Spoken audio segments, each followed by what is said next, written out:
So in this session we're going to do practice 2B, modifying tools. So we can continue on with the existing building that we've already made up in the previous exercise.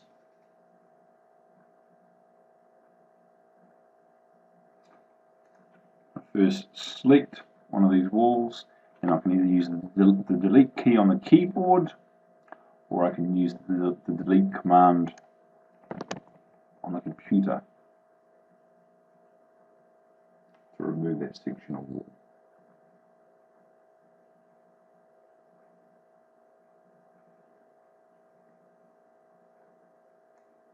We then want to select some of the doors and walls. We then want to use the copy command, select it and copy it.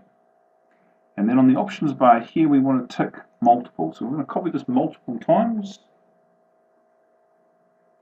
And we're going to select this as the base point.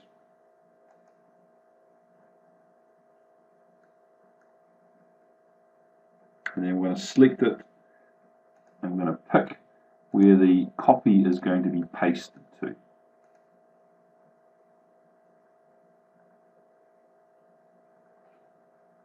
Once we've reached the end of where we want to copy, we can then push escape and cancel the copy command. And that finishes the command. And then what we want to do is zoom into this area here. We then want to select the door, and then we want to then mirror. So we've got mirror draw and mirror pick. So we want to mirror pick the center of the wall, and then the door is then mirrored over in relation to that. And we pick an empty space to cancel the command. Okay, we can then come to this part of the building here. We then want to click on the wall command. And then let's say we want this little partition.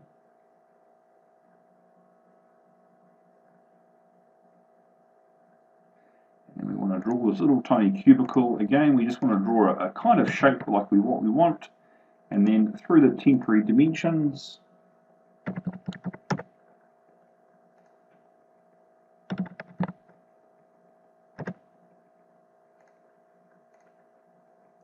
we then want to change it to whatever size we want.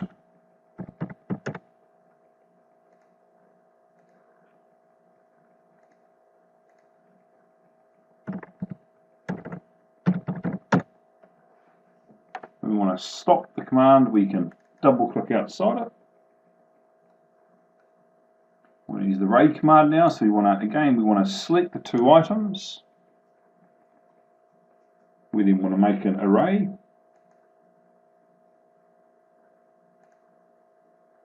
We want to choose a linear array, not the radial. We want to choose the linear.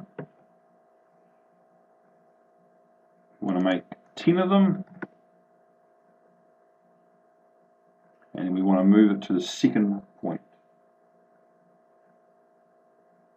We can then click on a point, and we're going to give Revit then the second point that we want to get them to copy these things along to.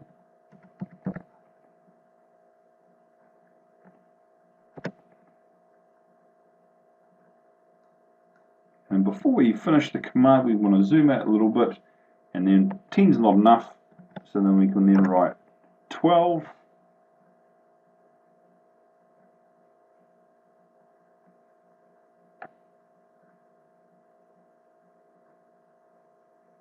Now these are all grouped, which then gives us the ability to adjust this number here, but sometimes we don't want to group them. So what we can then do is we can select the last element, and Revit will tell us that this is a group, and we want to then got the option of editing it or ungrouping it. We want to ungroup it, then puts this back to plain walls. We can then select something, delete the wall,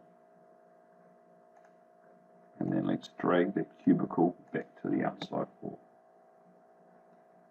Again, if we want to see the whole project, we can right click, zoom to fit, and there is the project.